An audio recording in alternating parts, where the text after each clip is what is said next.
Welcome to this week's episode of Diamond Kings, the baseball talk show brought to you by the Reading Between the Seams blog as part of the Sports Kings Media Network.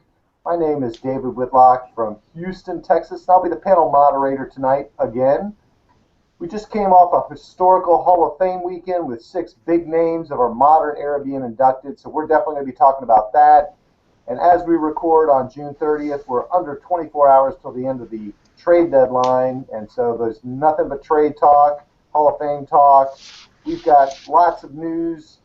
Let me introduce our blog panelists tonight, starting with Michael Prosser from Florence, South Carolina. How are you tonight, Michael? I'm just going to go ahead and give a disclaimer to all of our viewers. Forgive me if I start to getting a little emotional when you start talking about the Hall of Fame. 3 of the 5 prominent sports figures of my childhood were enshrined.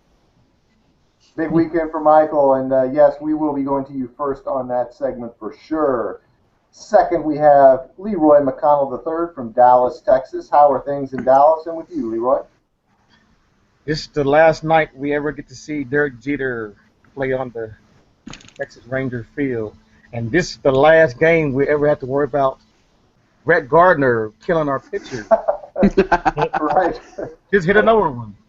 As Yu Darvish said, it's his parents' fault for birthing him so good to hit you. I have to agree after last night. Hey, let's not bash a South Carolina native like that, y'all. Come on. He's a good kid, and last but not least is Kevin L. Smith joining us again. It's been a few weeks since we've had you, Kevin. How are you doing tonight? I'm doing good. It's good to be back. It's been a while. Yeah, we're glad to have you. And Kevin is from Rochester, New York. And speaking of New York, regular viewers of our show will surely miss our regular panelist Kelvin LaPierre from Arkport, New York. He took the night off to go run a 5K for a very charitable cause, the Ronald McDonald House of Western New York.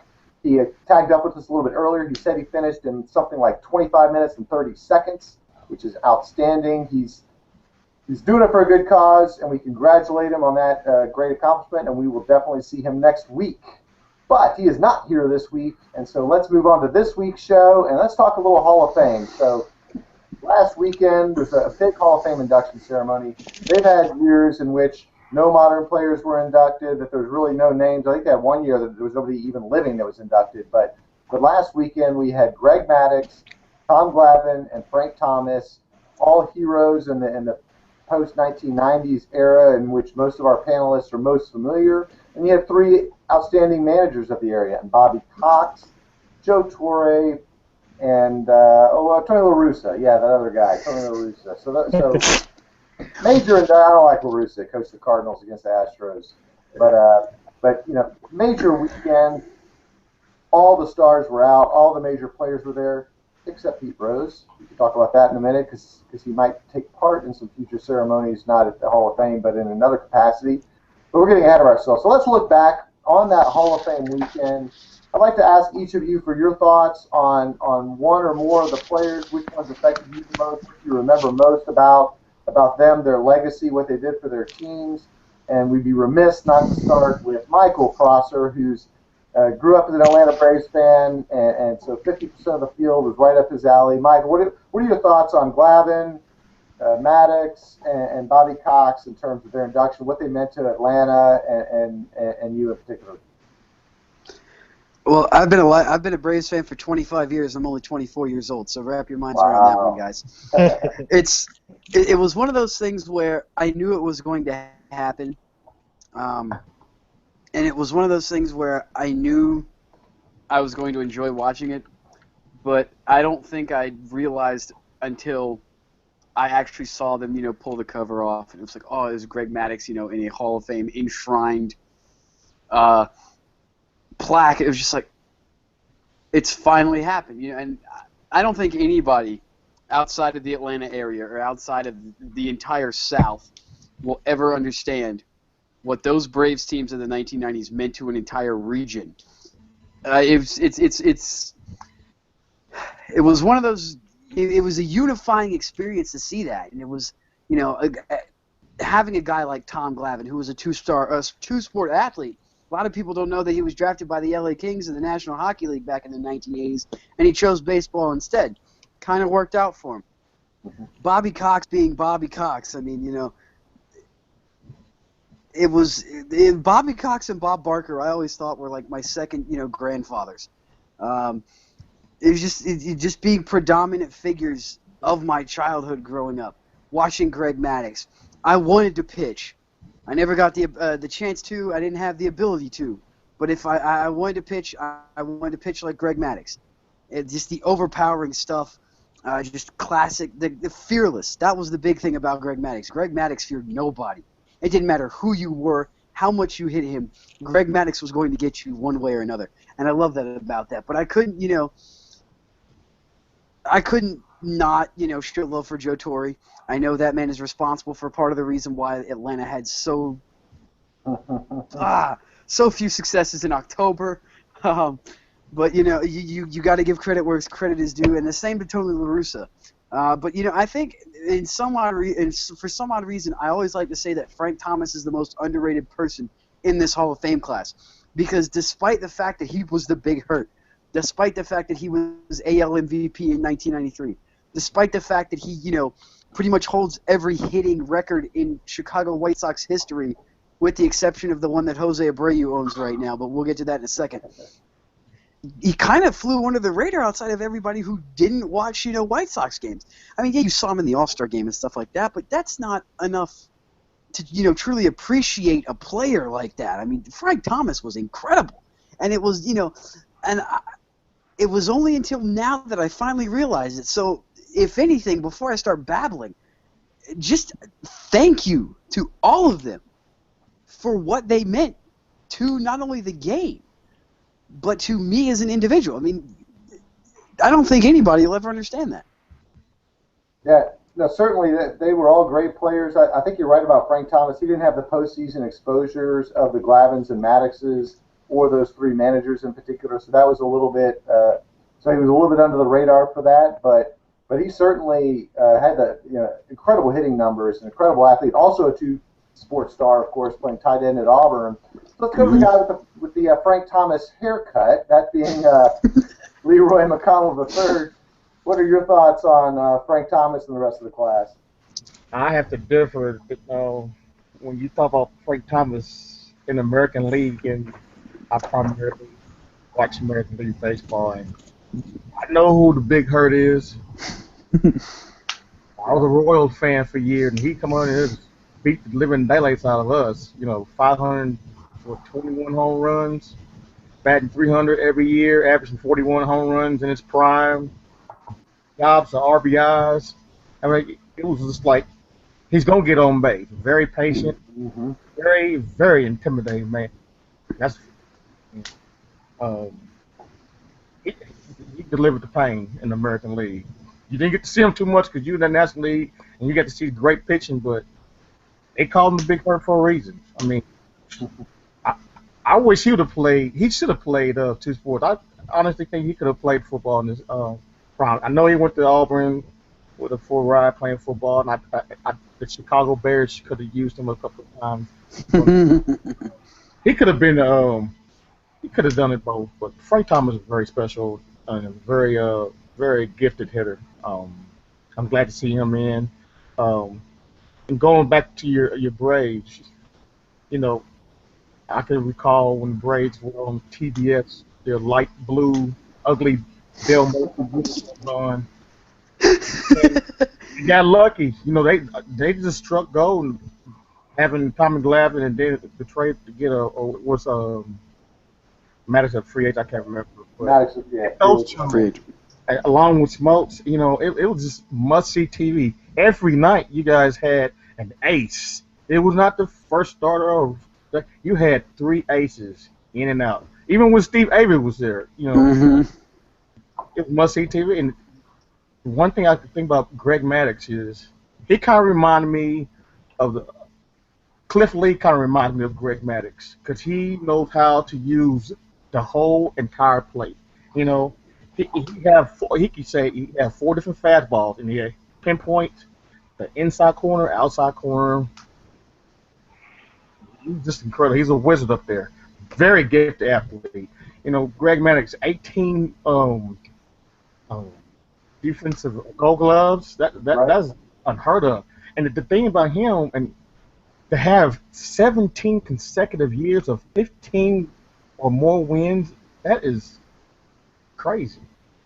And I think of Tom Glavine class. I mean, Definitely. in and out. And unfortunately, they didn't win as much as they should have won. I blame Joe Torre for that one. Well, blame Bobby Cox too. No, but Yeah, no, you got to put some blame there as well. But, I mean, there was some of those teams that should have you played some, destroyed. played some wonderful teams. But even when we speak about the managers, LaRussa, everybody wants to link LaRussa with the Cardinals, but when you think of LaRussa, you think of Oakland A's, in my opinion. Yeah, me too. Mad Brothers, you had Ricky Henderson, you had Stewart and Welch. Even though they only won one World Series, that team, that was a dominating team in the late 80s, early 90s. Of course, with Torre kind of ticked me off. I'm not a Yankees fan, but and he can go up there and say, oh, about Mr. Steinbrenner. I think he did that with intent. You cannot tell me that. You cannot talk about the New York Yankees and how grateful you are to be the manager of the Yankees, and you not mention Steinbrenner, because Steinbrenner's the Yankees. And I think that was very disrespectful what Torre did. And he might have did. I think he did it on purpose. But Bobby Cox, I like Bobby Cox. He's a man's manager. He's a player's manager. He fights for his team. Very fiery. And I wish they would have gave him or kicked him out of the hall just one last time. All in all, it was a good time, and they picked 6 wonderful guys to get past weekend. Yeah, no question they were all deserving, and yeah, you should have got ejected. They should have had an umpire in the Hall of Fame come and throw him off the stage or something for arguing balls and strikes. But speaking of Yankees, let's go to one of our Yankees fans, Kevin Smith. What are your thoughts on this class, the Yankees in particular? Do you think Torre purposely slighted Steinbrenner? Yes. I was incredibly disappointed that he did not mention Steinbrenner, but great speech all around, obviously. Yeah. But just like the fact that he left out one of the key Yankee icons and if not baseball history, that you just can't leave someone out like that. Especially just like give him respect, knowing that you're going in the Hall of Fame. He's the reason that you're mostly in the Hall of Fame because he gave you a chance to redeem yourself as a manager after a decent years and crappy years with the Braves and awful years with the Mets. So, I love that Joe Torre is he's in the Hall of Fame now. Ever since he left the Dodgers, I knew right away that he was going to be in the Hall of Fame. And then the other guys, Bobby Cox, he'll bring his all-time leading in-game injections. And I always remember that. Right. And his grace and the power he brings in the clubhouse for every team that any player would ever want to play with him. It's just amazing to have him in the Hall of Fame as well. And Tony LaRussa, just a guy that was class all around when you look at the A's and the Cardinals. Not a dull moment with him. A very fiery guy. He's just sitting in that clubhouse, standing there and playing managing the game that he loves. And then those players, Greg Maddux, Tom Glavine. I guess my Yankees got the best of them in the 96 World Series and 99 World Series. God bless to them, but at least they got 95 World Series, and that's what I'm saying. We'll always have 95. But then, just seeing those guys pitch is just amazing. Even after Glavine went to the Mets and Maddux went to the Cubs, just seeing them still pitch is incredible. Seeing these legendary pitchers. And seeing the top 3, Maddux, Glavine, Smoltz, who's most likely might join them in the Hall of Fame next year. Yes. Yeah. And then the big hurt, just seeing him at the plate, that huge guy, just intimidating pitchers, almost to the point where pitchers are like, "Here you go, you just hit yourself out of the park." Just seeing him play with the A's and the Blue Jays, still intimidating at the plate. He still hit, and still hit for power. It's just amazing seeing those guys play. I'm truly happy that they're all in the Hall of Fame. Yeah, definitely all well deserved, no question. One of the better classes of recent memory. I'll just share a couple things.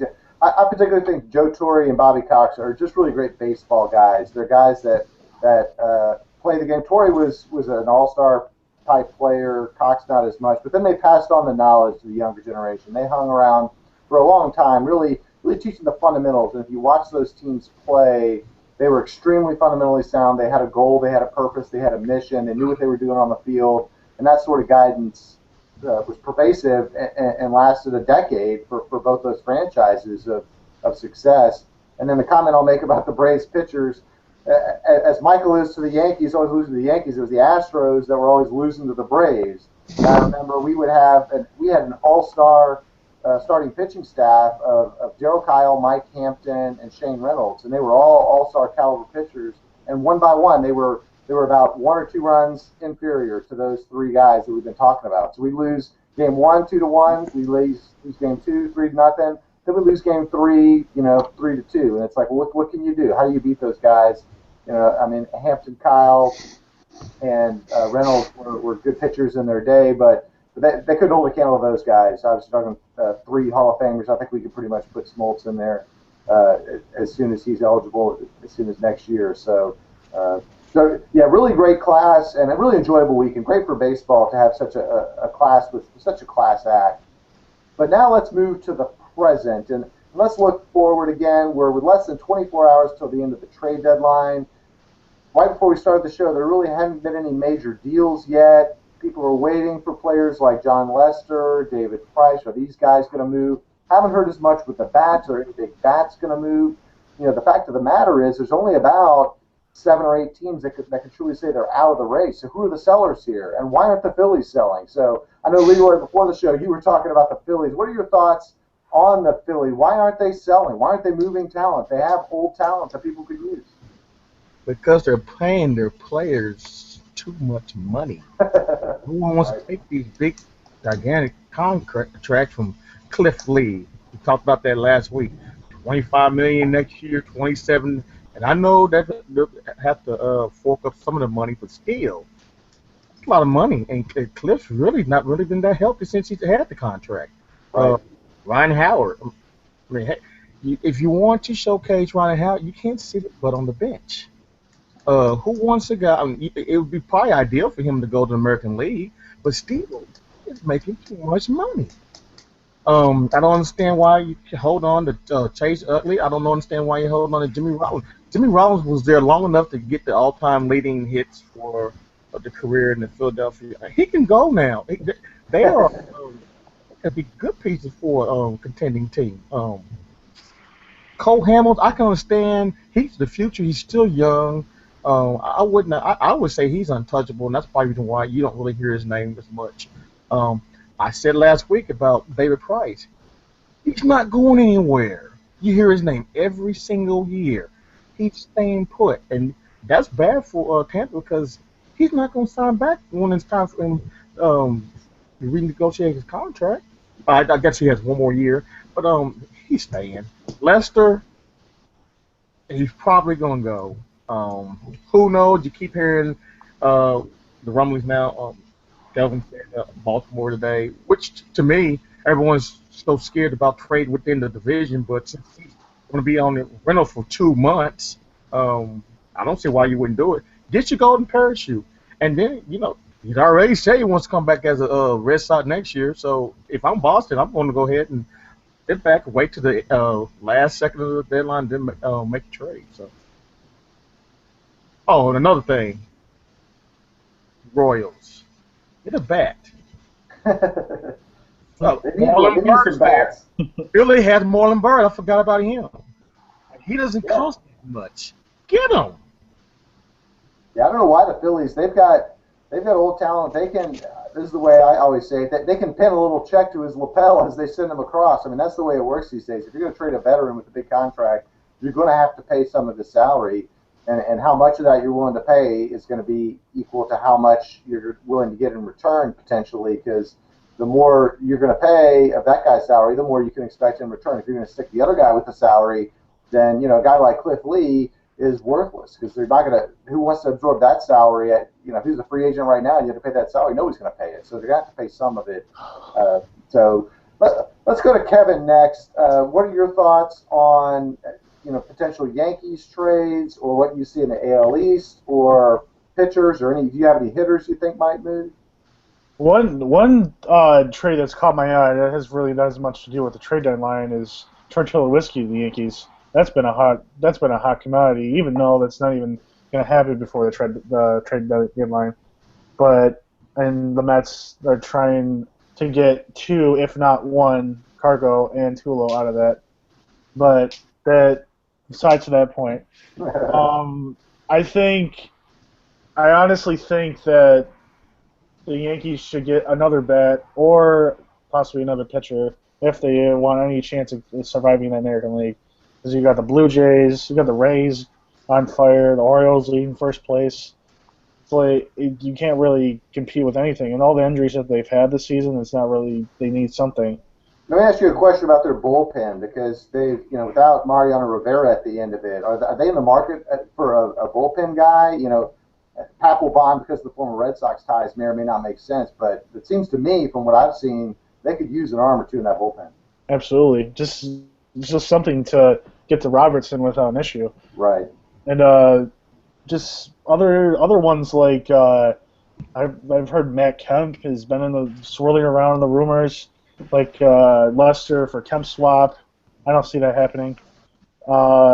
Just possibly Kemp going to the Mariners so they can complement Cano and Seager in the lineup, because they do need hitting. They don't even break top 20 in most categories in their batting.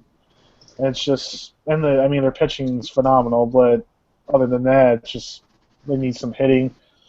And like Leroy said, I don't see David Price going anywhere. I think he's going to stay in the Rays uniform for a little bit longer, and because he needs to be there when they do make a serious playoff push towards the end. Yeah, that's a good point. And we were talking before the show about the Miami Marlins, and are they going to be a player? The Marlins and Rays have about the same record and are about as many games out of first place. Both the East divisions don't have a dominant team that's more than 10 or 11 games over 500. So, are the Rays and Marlins buyers or sellers? There was talk earlier in the year that Stanton might be moved from the Marlins because of his trade value. I think that would be the most foolish thing ever. Like that guy for his life. Do not give up on the Rays at all, ever. Do never give up on the Rays. Right. They are red hot, no doubt. And then the Marlins traipsed through Houston over the weekend and swept our butts pretty easy. So they're also a team that they might have taken advantage of a weaker Astros team. An Astros team that just beat the Oakland A's 2 out of 3 somehow, actually. But so many teams that are still in it, maybe there's just not enough sellers. And speaking of, I know, Michael, you've talked a little bit about whether this is going to be a very, very big trade season or a very mild trade season. Definitely on the mild side so far. What are your thoughts? Do you think it's going to pick up? Do you think you're going to start to see some big deals, some of the names you talked about, or is this going to go down as it does? Oh, well, dude, when the biggest trade I've seen so far is Justin Masterson going to the Cardinals for somebody I've never even heard of. Wow, this is going to be huge. Watch out, although, well, I was about to say, I will say this. Masterson has always been an underachiever. And if any reason, to light a fire up underneath his ass, it's that St. Louis pitching staff. Yeah. If he gets a chance to learn from Adam Wainwright, Adam Wainwright's, say what you will about Adam Wainwright, he's fantastic. He's a veteran guy. He'll be able to teach Masterson some things. Maybe take the pressure off of the fact that, nobody really knows how Michael Wacha's going to be from now until whenever he comes back. Everybody's saying Jon Lester's moving. Jon Lester's going to be moved. He was scratched from his start today. It's no, distinct definition of where he's going to move. I know everybody was talking about the Orioles and everything. Dan Duckett came out and was like, really? That's news to me. I haven't heard anything about that. Now I don't know. They lie. I don't know if Mr. Duckett's playing coy right now or anything, but I know that the Orioles themselves have also looked at A.J. Burnett and Jorge De La Rosa. And everybody in Rockies camp is saying, okay, you want Jorge De La Rosa? Give me Kevin Gausman. Give me like a Dylan Bundy, or give me a what's the guy, Hunter Hayward or somebody like that. Somebody young and just supremely promising. For Jorge De La Rosa, are you kidding me? Seriously? No. There's no way. I would. No, I don't know what the hell is going on. That guy. Okay, I figured it out. Everybody in Colorado is Rocky Mountain High. That's exactly what's going on. That is the only way that I can figure out as to why somebody would ask for Kevin Gausman if I want to give up Jorge De La Rosa. Jorge De La Rosa is really not that much to worry about. Obviously, look at a guy like Kurt Suzuki. Kurt Suzuki's probably going to be another one of those guys who, you may only have to give up, 2 mid-level prospects to get. But for a team that needs depth, like a, Baltimore, like a, even the Nationals, having the fact that he was, the Cardinal. Well, no, the Cardinals not so much anymore because they just got it with A.J. Przinsky now. Yeah, no, we're not sold on him. I had a conversation. Right, but Yadier Molina is going to be back. Matt Wieters isn't. That's right. Granted, Connor Joseph's doing okay. And what the hell, the guy that was in San Diego last year that nobody really cared about. Yeah, him behind the plate. So obviously there's an upgrade there. Although of course Duckett himself did say, we don't need a catcher. However, I'm sick and tired of talking about the Delmarva Peninsula. I want to go back south a little bit. If the Red Sox do decide to start selling people, I know that the Braves have very high liking to Andrew Miller. It's one of those things where, he's a left-handed reliever. Left-handed relievers are going to be, a high-marketed commodity like they always are. And obviously, with Andrew Miller not doing so hot when he was in the rotation, you put him in the bullpen, he starts shining and everything. But let's face it, like I said earlier, when you get passed around more times than Pamela Anderson did in the 1980s, my confidence would be shaken up a little bit too.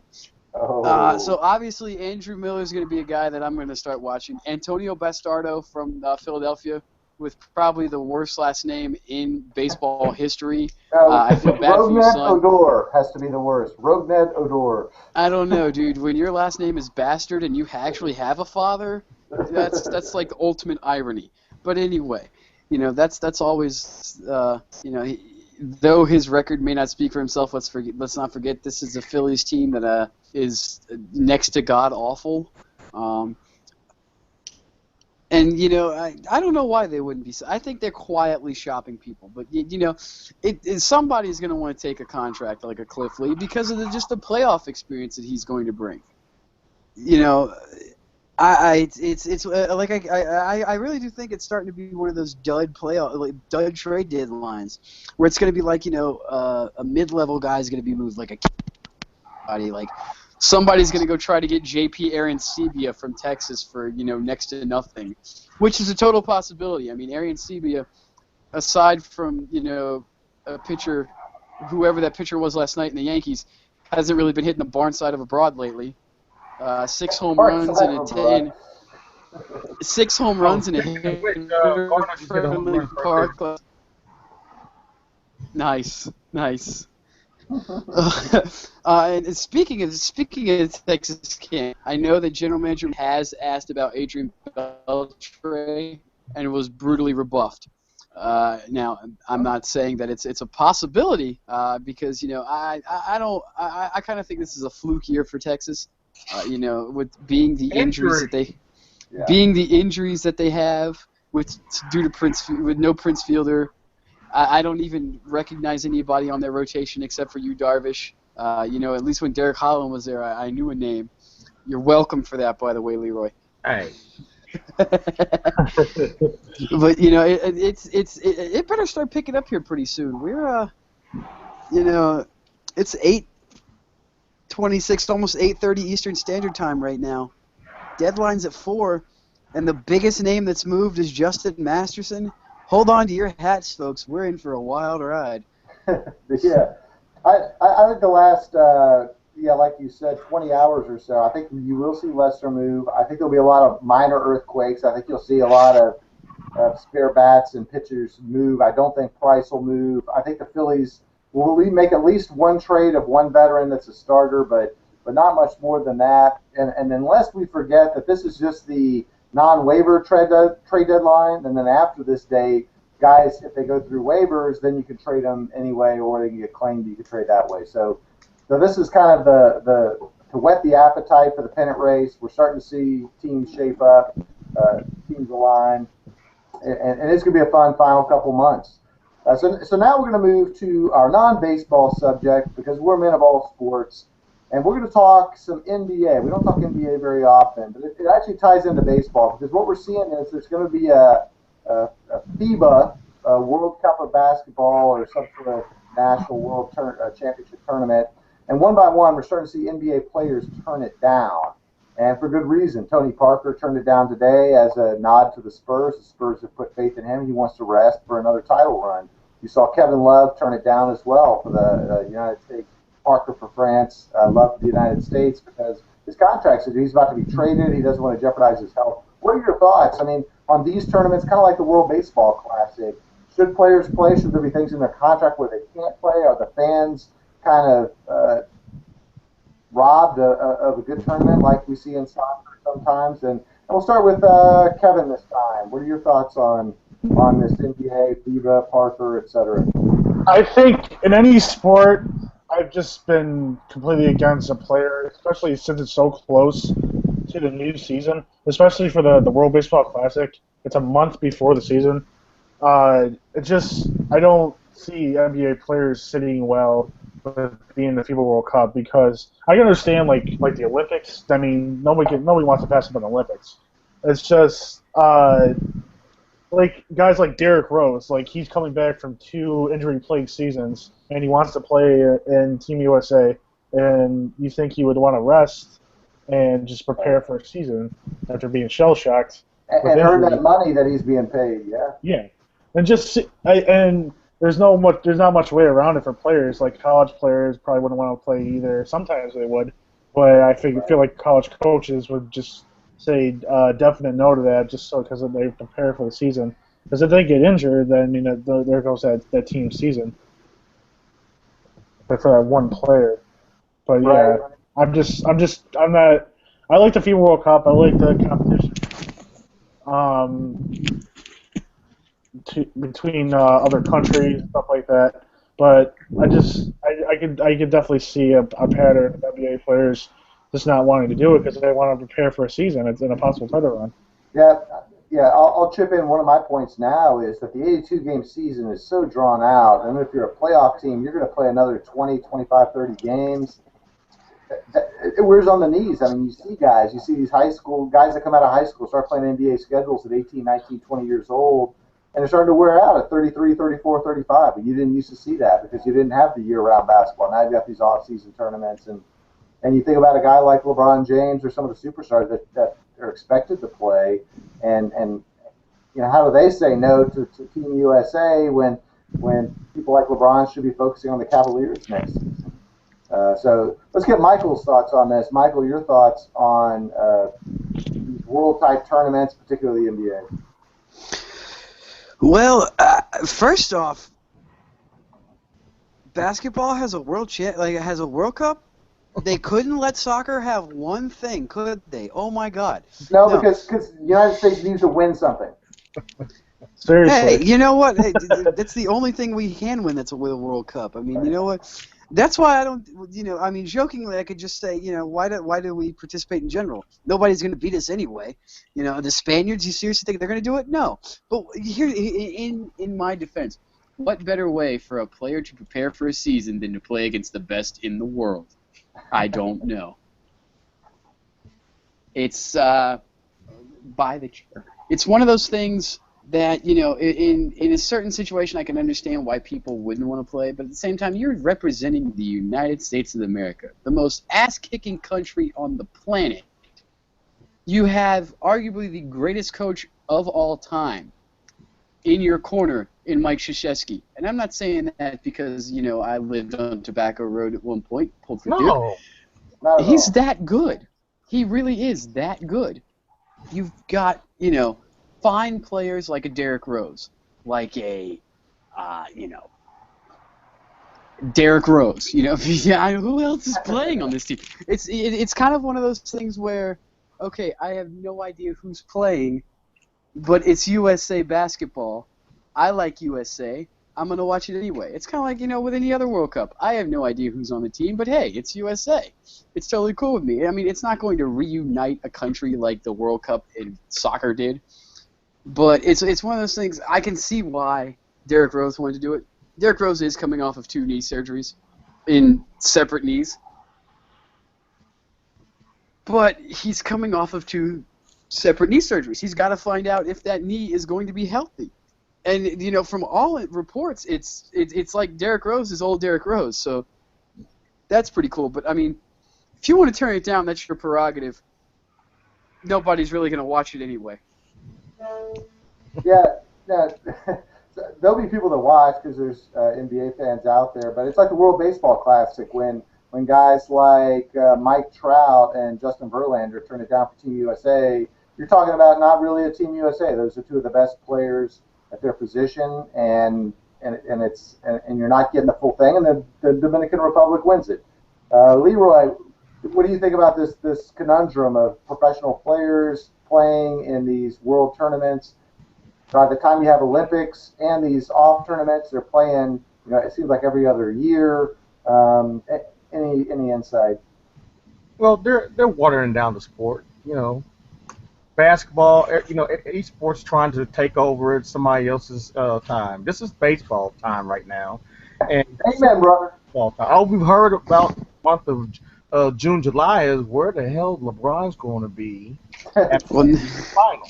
And now he's went back to Cleveland. Now let's see if we can stretch the free agent a little bit longer. Now let's see if we can. Oh, let's do some pickup games with the rookie league. Now, right. Oh, FIBA. Let's go ahead. Let's steal the soccer's name. They came and had their little tremendous fame because once again LeBron took over the World Cup. Oh, he might go. You know, decide where he wanted to go over there in Barcelona, wherever the heck it was. Brazil, but close. Oh. Yeah. Yeah, close, sure. Football does it, because football tries to steal, you know, let's move the draft all into May now, because it's still baseball's time, but no, let's move football. Everything's trying to be 12 months now. That's right. Now, if I'm Chicago, the Bulls organization, any fan of the Bulls, I'm like, what the hell is Derrick Rose doing? I've seen him play in 2 years. And I own you. You know, even though you want to play for your country, you know what? You need to play for the Chicago Bulls first. Prove to me that you can play for my team first before you go off and hurt yourself once again. Because it's to the point that if Derrick Rose hurts himself, and you know what? And it's probably good for Derrick Rose because he's put people on notice like, I am back. But you better not get hurt. I don't want to follow any NBA players deciding that they don't want to play because, you know, this is what they said during the playoff. They were counting minutes. Oh, LeBron, he plays X amount of minutes. And Blake, X amount of minutes. Well, Tim Duncan not playing as many minutes. Off the doggone summertime to rest your body. You have college kids that are capable of playing these summer league games. Let them play it. That makes sense to me. Except, but you're 100% right on. It's become a 12-month sport. All these sports have 24/7, 365 networks: MLB Network, NFL Network, NBA, NHL, and they've got to find a way to sell it. Baseball does a little bit of the same thing. They got the Arizona Fall League, and you got the Latin American, Dominican, Mexican Winter Leagues, and then you've got by February pitchers and catchers report, and you know right now we're being inundated with NFL news. You know, Johnny Manziel sneezed over there. This guy cut, you know, another Achilles tendon ruptured over there, and so it's crazy. But I think I agree with you guys. If I was a franchise owner and guys like Mark Cuban have spoken out on this, that you wouldn't want your guys playing. If you have an investment in them, you put your money behind them. And it doesn't. It's not fair to you, your franchise, your fans, your dollars that they don't play. And we saw Mark Teixeira break a wrist in the World Baseball Classic a couple of years ago. Major League Baseball had an insurance thing because they owned that tournament, so they paid out the Yankees the money, not that they needed it. Called a tax break on their fines for the breaking the salary cap. But good points to everybody. We've got to wrap the show up. I want to thank Kevin L. Smith for joining us, Michael Prosser and Leroy McConnell III. You guys were awesome, spot on, good Hall of Fame talk, good trade talk. We'll be back next week to talk about the trade fallout, see what really happened, maybe start to make some real pennant predictions. Not that we haven't about every other week anyway, but it's been a great show.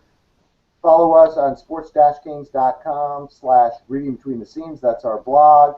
It'll be posted on this YouTube show. If you like this show, be sure to like it, share it, do all those good things. For now, we're tuning out, and we will see you guys next week.